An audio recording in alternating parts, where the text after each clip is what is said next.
We arrived closer to evening when the sun had already dipped behind the sharp peaks of Colorado.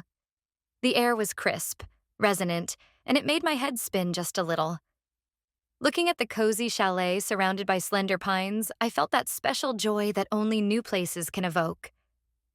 The windows of the cabin glimmered with warm light, as if inviting us to dive into an atmosphere of peace and comfort. "Look how beautiful it is," Mom said enthusiastically, snapping pictures of the landscape. "This is definitely a place where you can forget all your troubles." "Yeah, if we're lucky," Dad grumbled, unloading the suitcases. His cynical tone, as usual, seemed a harbinger of trouble. From the outside, the chalet looked perfect, sturdy, well-kept, with a charming chimney. But inside, the cold enveloped us almost immediately. We had barely unpacked when I realized it was colder in the house than it was outside.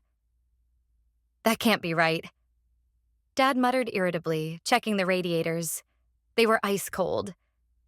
"Looks like there's an issue with the heating system." Mom immediately pulled out her phone to call a repair service, but it turned out that the nearest specialists wouldn't be able to come until the next day. I noticed her expression darken, but she quickly composed herself. "Well, we'll just have to warm up by the fireplace. It's a good excuse to make some hot chocolate," she said with forced optimism. The fireplace, our little island of salvation, was a family effort to light. The fire crackled and sparked, while mugs of chocolate began to thaw our frozen fingers. The room filled with the sweet aroma of cocoa and cinnamon. Wrapped in blankets, the three of us sat together, and for a fleeting moment, we truly felt cozy. "This is nothing," Dad suddenly said with a grin. "I remember the time your mom and I camped in a tent during a downpour. Now that was an adventure." We all laughed, though the mood remained slightly tense. I caught myself thinking that instead of enjoying nature, we were already getting caught up in a battle with practical inconveniences. Yet, at the same time, there was something vivid about it all. A kind of life that wasn't always smooth, but real. As the fire hissed in the hearth and night deepened outside the windows, I thought that maybe this vacation wasn't going to be anything like I had imagined. The morning began with mild disappointment. After a cold night, we had hoped for a hot shower and a proper breakfast. But another surprise awaited us. When we headed to the front desk to ask about the heating situation, we discovered that the problems with our chalet went beyond just the cold. "Apologies for the inconvenience," said a woman in a sharp blazer, attempting a smile that was more irritating than reassuring. "We accidentally checked a honeymoon couple into one of your rooms. They arrived earlier than expected and, well, you understand." I stared at her in silence. 2 rooms instead of 3? That meant my brother Evan and I would now have to share a bedroom. Considering we hadn't been close since childhood and generally preferred to avoid each other, the prospect was, to put it mildly, unappealing. "Is there no way to move them?"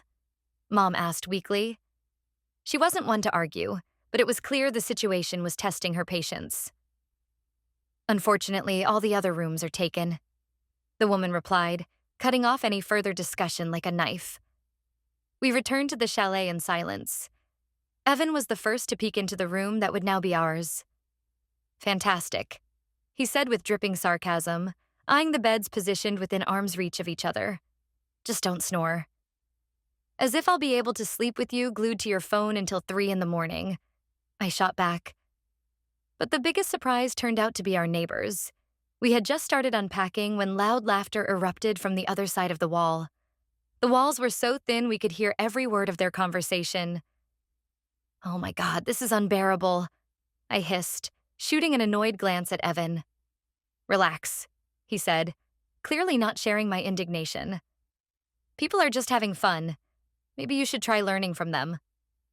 His nonchalance irritated me even more, but I decided not to argue.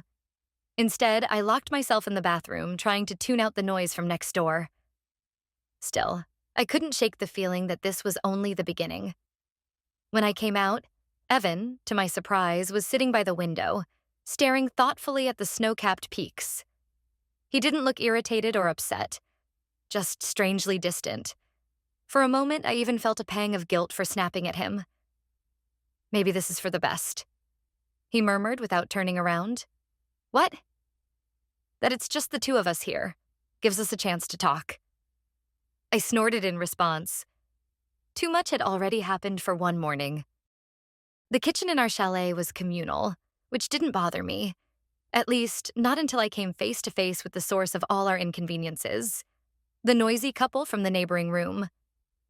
Jessica turned out to be a tall blonde with a radiant smile and an infectious laugh.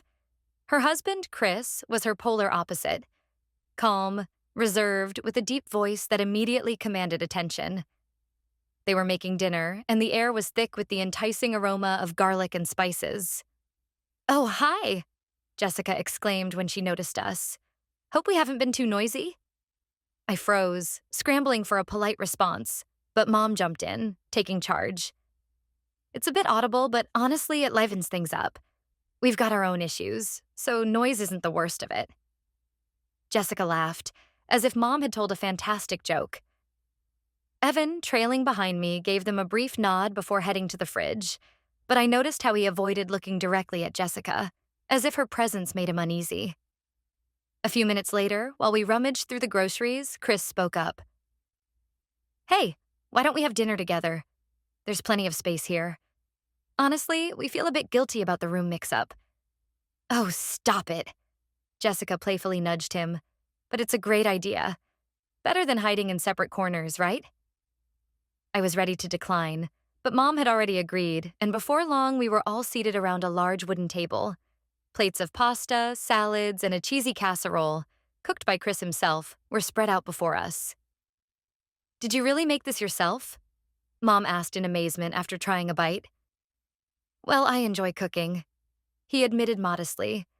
"This is actually our first trip together, and as you can see, it's not exactly off to a smooth start." Jessica chimed in. "But that's the fun of it.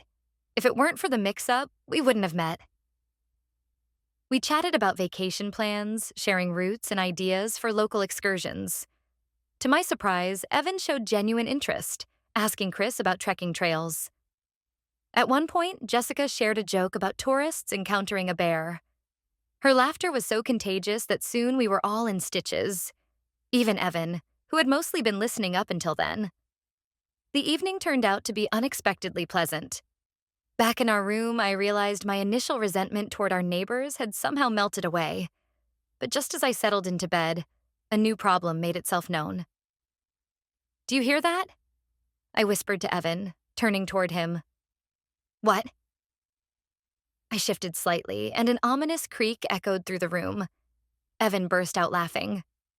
"Well, at least it's not cold," he said. I couldn't help but laugh too, though with a hint of irritation. It was the perfect ending to a strange but surprisingly enjoyable day. The creaking bed drove us to such a state that neither of us dared to move. Every time one of us tried to shift position, the noise grew so loud that we'd both fall silent, as if afraid of waking the neighbors through the paper-thin walls. "Are you seriously planning to lie there all night?" Evan asked, lying on his back and staring at the ceiling. His tone was so calm that I couldn't quite tell if he was annoyed or just being sarcastic. "And what do you suggest?" I snapped. "Jumping on this mattress so the neighbors think we've turned it into a carnival ride?" Evan chuckled and then said, "Maybe that's better than just lying here suffering." I rolled my eyes and turned toward the wall, but a minute later he spoke again. "You know, it's weird that we barely talk. When did that happen?" His question caught me off guard. Evan and I really hadn't been close for a long time. After I moved to another city for school and he started working, our rare conversations had dwindled to the basics. "How are you?" And "What's new?" But his tone sounded genuine, and I couldn't brush it off. "I don't know," I said quietly. "Maybe we're just too different?" "Different?" He laughed, but not unkindly. "Do you remember how we used to build forts in the yard? Or have competitions to see who could swing the longest? That was a long time ago." I tried to dismiss it, but the memories made me smile. "Besides, you cheated all the time." "And you never let me win, even when I played fair," he countered. We both laughed. It was quiet, almost a whisper, but it broke the tension that had been building in the room since the evening. "Sometimes I feel like we live more like neighbors than siblings," he said suddenly, his tone serious. I didn't know how to respond. He was right, but admitting it wasn't easy. We'd grown so accustomed to the distance between us that finding common ground felt foreign. "Well, since we're stuck here together," I said, trying to change the subject, "maybe you can tell me something interesting?" "Interesting?" Evan smirked. "Like how I still think about the time you ate the entire cake Mom baked for guests and then blamed me for it?" "I was a kid," I exclaimed indignantly, but my laughter betrayed me. That's how our first night in the chalet passed, with the relentless creak of the bed and conversations about everything and nothing. We argued about music, reminisced about our childhood, and somehow spent far too long discussing why Evan couldn't stand classical music and why I had an aversion to indie. By the time I finally closed my eyes, I felt a little closer to him. That night, under the dim glow of distant memories and new conversations, felt like the unexpected start of something new. The next morning, the cold didn't feel as unbearable. The fireplace had burned all night, and although the room wasn't evenly heated, getting up was much easier. Mom and Dad, as it turned out, had left early for a tour. They weren't fazed by the cold or the early start. Meanwhile, Evan and I lingered until we realized staying in the chalet was the worst option. "I signed up for a rock climbing class," Evan said, stretching lazily. "You can come along if you're scared of getting stuck here alone." "Not funny," I shot back, but the idea piqued my interest. An hour later, we stood before a massive wall of gray stone, a local instructor's training ground. It wasn't a real mountain, but a practice rock face that looked intimidating nonetheless. Our instructor, Megan, immediately commanded attention with her energy and confident voice. "Hey, newbies," she called out loudly, walking up to the group. "If you're scared of heights, this is your chance to conquer that fear. And if you think you're brave, this is your chance to realize you're wrong." Her confidence and sharp humor drew a round of laughter. Megan began with instructions: how to properly secure the harness, distribute weight on the rocks, and use the ropes. Evan listened intently, while I found myself mesmerized by Megan. She spoke about her climbs of famous peaks with such fire in her eyes that I suddenly wished I could be a little more like her. "Are you just going to stand there staring, or are you actually going to try?" Evan teased, noticing my hesitation. "Watch out, or I'll end up being better than you," I retorted, strapping on my helmet. Rock climbing was harder than I'd expected. Even at a low height, my muscles trembled with tension and my hands quickly grew tired. But Megan knew how to inspire. "Come on, you're stronger than you think. That rock. See it? To the left. Perfect." To my surprise, Evan did much better. He confidently found footholds, climbed higher than I did, and even helped me by pointing out where to step. "You really thought you'd be better than me, didn't you?" he asked when we finally came back down.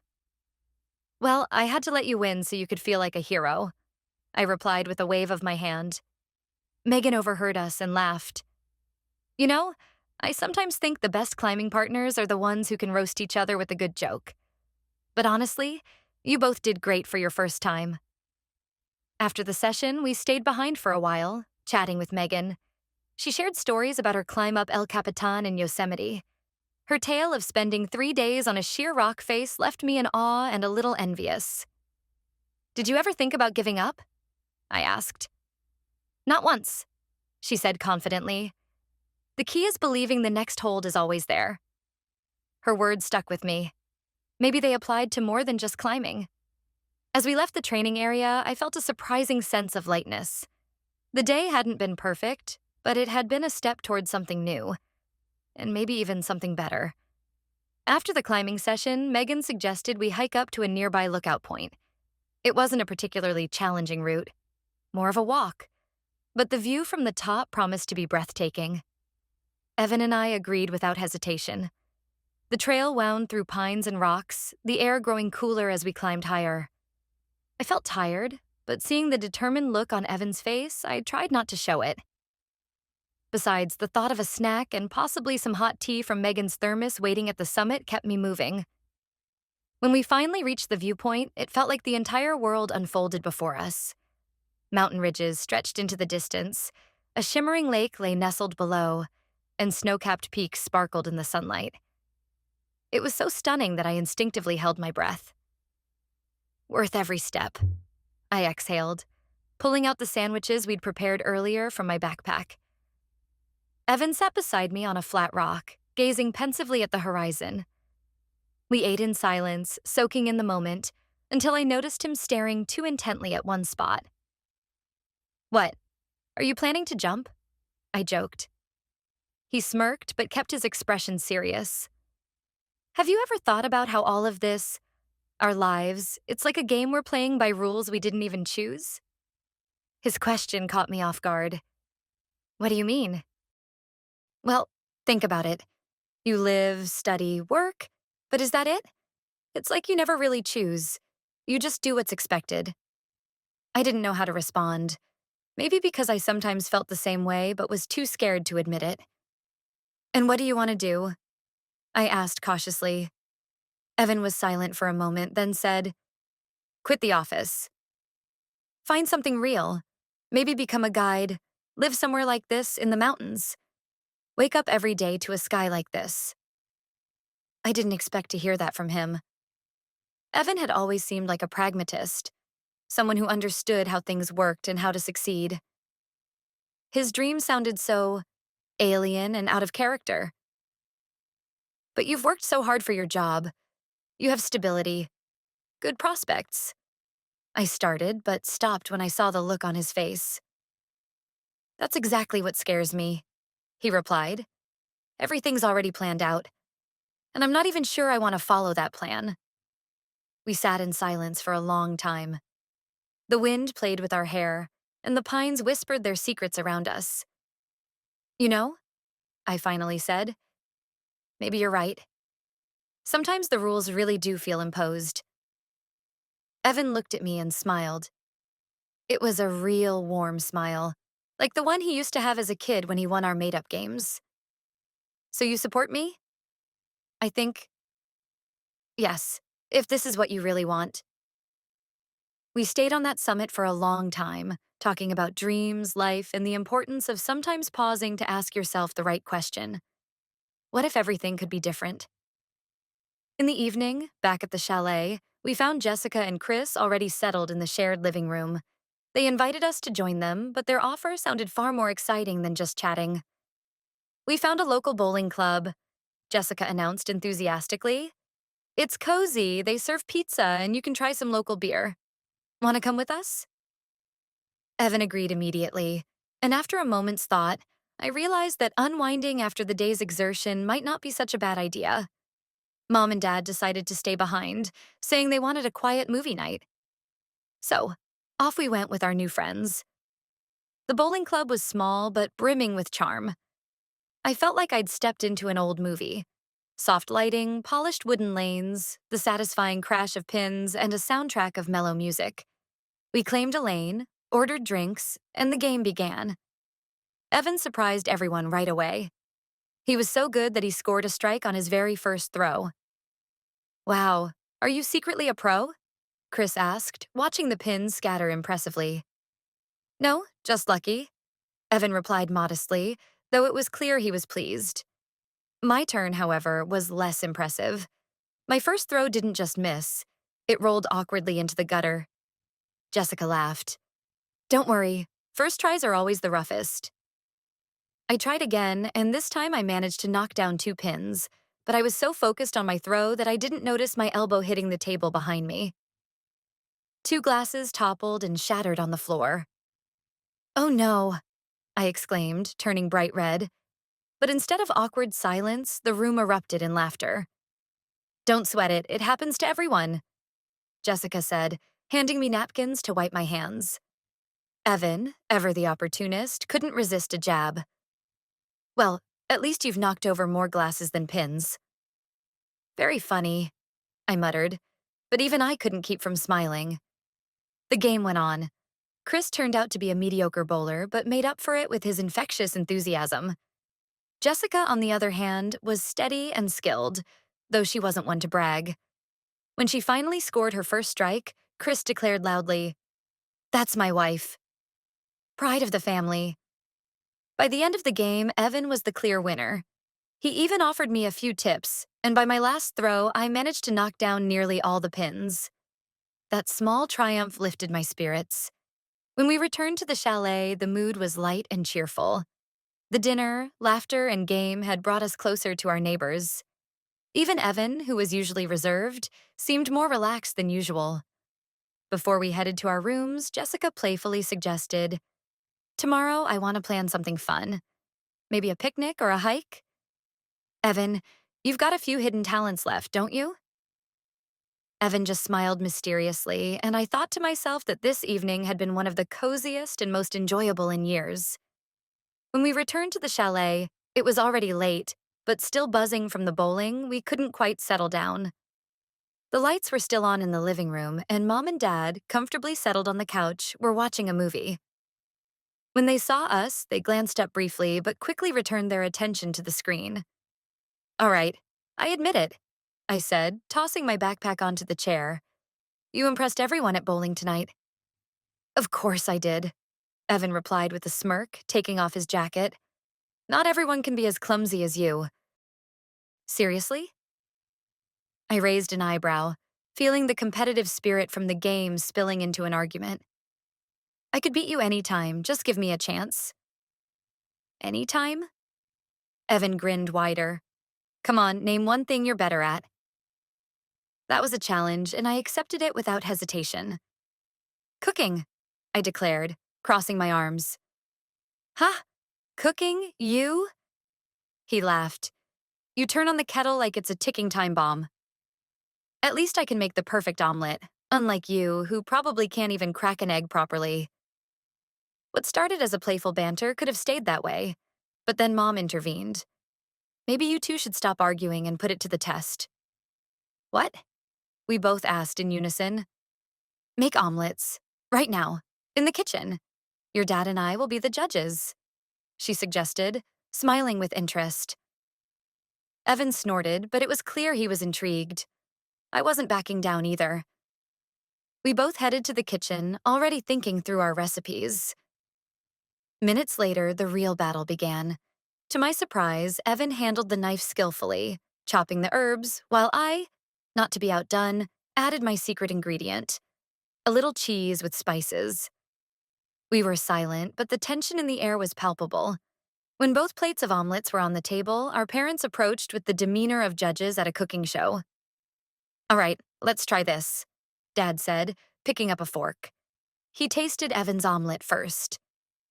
"Good, the texture's great," he said, trying to keep a serious face. "Now yours," he pointed to mine. Mom, on the other hand, took a bite from both plates right away. She chewed thoughtfully and then gave us a sly smile. "You know, I can't choose. They're both good." "What?" Evan and I exclaimed together. "You both win," Mom said, happily returning to the couch. We exchanged glances. At first, I wanted to keep arguing, but then I laughed. "All right, admit it. Mine was better." "Don't even dream of it," Evan replied, but the smile on his face said otherwise. So our impromptu cook-off ended in a tie, but as I lay in bed that night, I felt strangely content. These little moments, which seemed insignificant at first, somehow started to fill the vacation with warmth and coziness.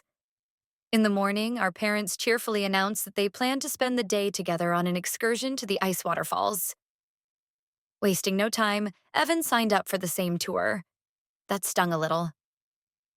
"Why didn't you even ask if I wanted to come along?" I asked indignantly while tying my bootlaces. "You said yourself that you wanted more time to yourself," he replied with a shrug. "Besides, this is a long tour. I doubt you'd survive without your phone and coffee." "Very funny," I scoffed. "But don't worry, I'll manage just fine." Evan just smirked and left the chalet, leaving me on my own. Surprisingly, I felt a wave of relief. Today was a chance to spend time by myself. Determined to make the most of it, I pulled out a map and chose a bike route through the forest. Riding along the trail at a leisurely pace, I soaked in the tranquility around me. The forest felt like something out of a fairy tale. Towering pines stretched toward the sky. Sunbeams pierced through the canopy, and the air smelled of pine and freshness. At one point, I stopped by a small stream to take a break. This is exactly why I came here, I thought, reveling in the unusual sense of freedom.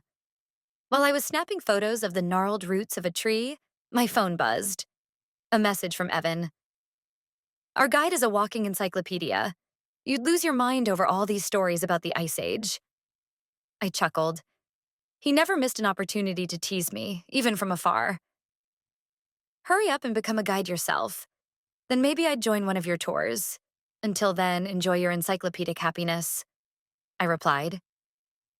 When I returned to the chalet for dinner, I expected silence, but laughter echoed from the living room.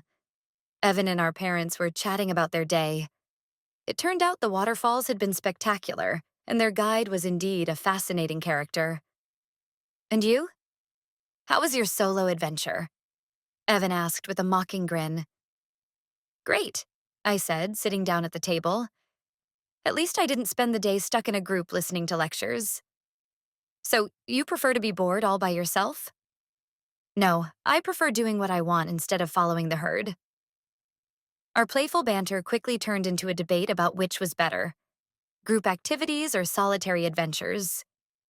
To our surprise, our parents supported both sides, adding that the key was simply to enjoy the moment. In the end, despite our different paths, we were back together at dinner, sharing the highlights of our day.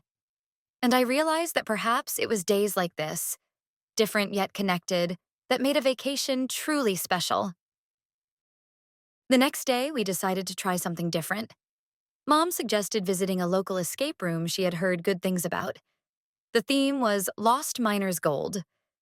Evan wasn't immediately enthusiastic, but agreed, remarking that it was better than yet another boring tour.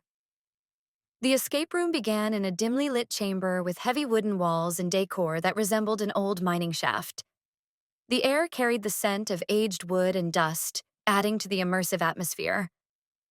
Our task was to search for clues, solve puzzles, and find keys to escape.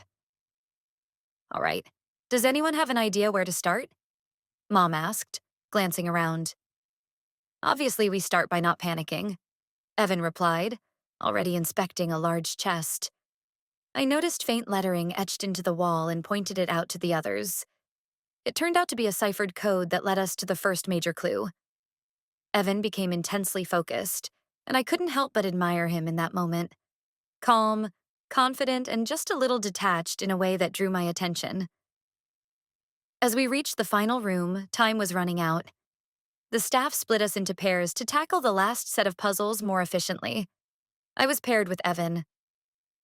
Don't let me down, he teased, flashing me a slight smile. Not unless you start showing off too much, I shot back, trying to concentrate on the task. We located the final key, but it was locked inside a wooden box secured with a complex numerical code. Evan quietly murmured his theories, and as we both reached for the lock at the same time, our fingers brushed. A small jolt of electricity seemed to pass through me.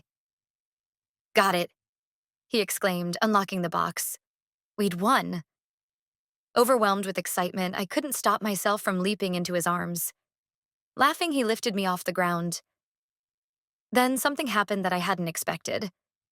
Caught up in the rush of joy and relief, I impulsively kissed him on the cheek.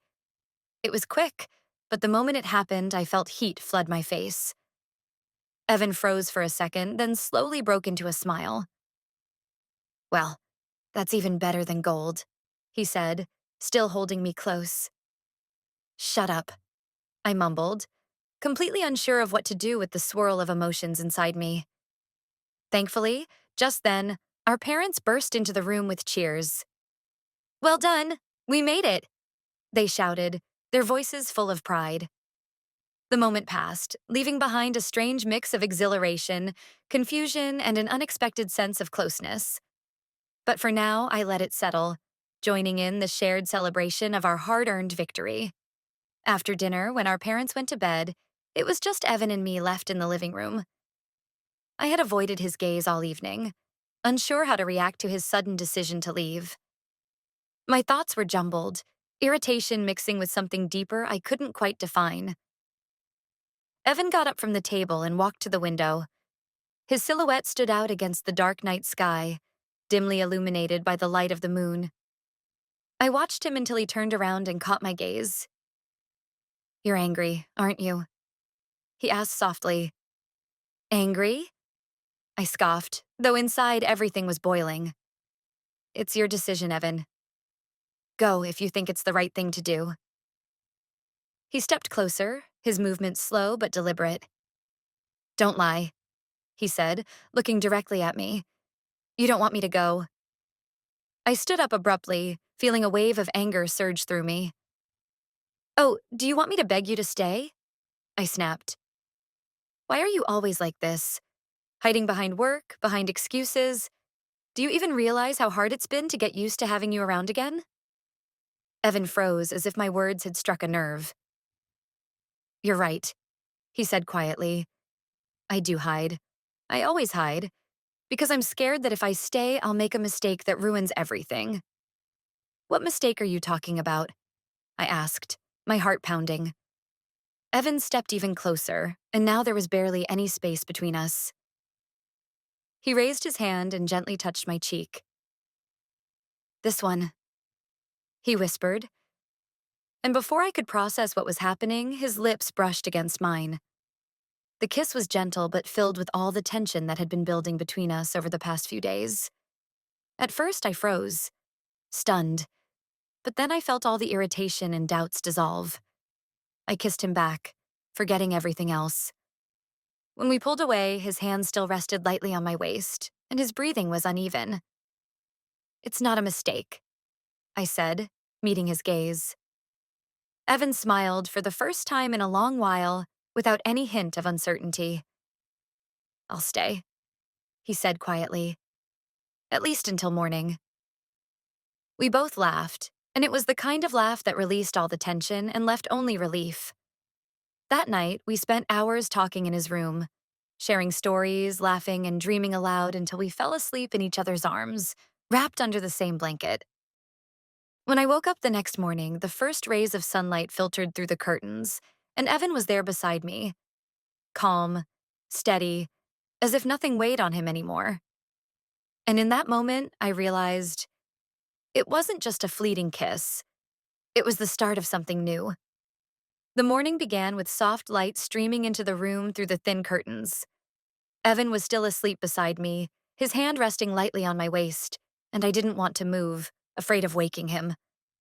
It was a rare moment of stillness, infinitely precious. But silence couldn't last forever. His phone buzzed on the bedside table, its vibration breaking the peace. Evan stirred, grimacing, and reluctantly reached for it. "Work?"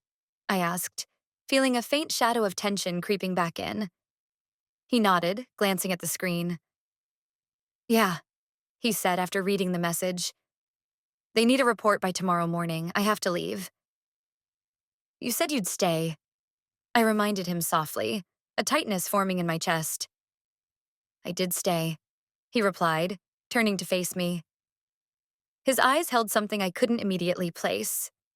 Regret? Longing? Or fear? "But you know I can't just drop everything without sorting things out." I wanted to argue, but instead I just nodded. This wasn't a battle I could win. As he packed his things, I watched him in silence, trying to memorize every detail. The room filled with tension again, but this time it wasn't angry. It was heavy with sadness. When he finished, we went downstairs to join the others. Mom and Dad were having breakfast, and Jessica and Chris were preparing for their morning hike. No one questioned why Evan was leaving early. His explanation about work seemed sufficient. On the porch, as we stood to say goodbye, Evan looked at me like he wanted to say something more. I met his gaze, waiting silently, but he didn't speak. "You'll come back, right?" I finally asked, barely keeping my emotions in check. "Of course," he said, stepping closer. His hand brushed against my cheek, just like it had the night before. "We're not done yet, remember?" He leaned in and kissed me gently, but this kiss was different. A mixture of farewell and promise. When he pulled back, I saw the same unspoken questions in his eyes, questions neither of us had answers to yet. Evan got into the car, and I watched as it disappeared around the bend. The wind played with my hair, and inside, everything felt hollow. Yet strangely, I also felt a warmth, a flicker of hope, as if something had truly begun between us, even if circumstances now kept us apart. Left alone, I returned to the house, but his last words echoed in my mind. "We're not done yet." After Evan left, everything around me seemed unusually quiet. The chalet no longer echoed with his sarcastic comments or easy laughter. Even my parents noticed my subdued mood, but they didn't press me with questions. Instead, Mom suggested a small hike along the forest trails to help me clear my mind. "It'll help," she said with a gentle smile. "The mountains always give answers to the questions you can't find within yourself." The three of us set out together. I tried to follow their conversation, but my thoughts kept drifting back to Evan. His words, his kiss, the way he had looked at me before he left. It felt as though there was an emptiness inside me that nothing could fill. After the hike, we stopped by a small cafe in the village at the foot of the mountains. Over a cup of hot tea, I checked my phone discreetly. There were no messages from Evan, and my heart clenched painfully again. "Are you all right?" Mom asked, noticing my distraction. "Yes, I'm fine," I replied, forcing a smile. But later that evening, back at the chalet, I realized I couldn't keep pretending. Sitting by the window in my room, I replayed all our conversations from the past few days. His confession, our kiss, the way his voice lingered with unspoken promises. I couldn't help but wonder, what now? Was it just a fleeting moment, born out of heightened emotions, or was it something more? Then my phone buzzed. A message from Evan. "Still making that omelet? Or have I won for good?" I smiled. His lightheartedness, even from afar, could still brighten my mood. I typed back, "Now it's perfect with your secret ingredient. When you're back, we'll have a rematch." His reply came almost instantly. "Absolutely. And not just with omelets." I stared at his words for a long time, feeling something inside me shift. This wasn't the end. It was the beginning of a story we still had to write. The final day at the chalet was especially quiet. My parents immersed themselves in their own plans. Mom curled up by the fireplace with a book, while Dad sketched mountain landscapes in his notebook. Meanwhile, I couldn't find a place for myself. Every corner of the chalet reminded me of Evan. His jokes, our playful arguments about who made the better omelet, the night he stayed. I tried to focus on the snowy peaks stretching endlessly outside the window, but my thoughts kept circling back to one thing. What happens now? My phone buzzed again. A message from Evan. "I'll be back in a week. Have you found a spot for new memories yet?" His words brought a warm smile to my face. He wasn't just asking. He was searching for answers too. Searching for them alongside me. I replied, "I think we'll start with your promise, to finish what we started."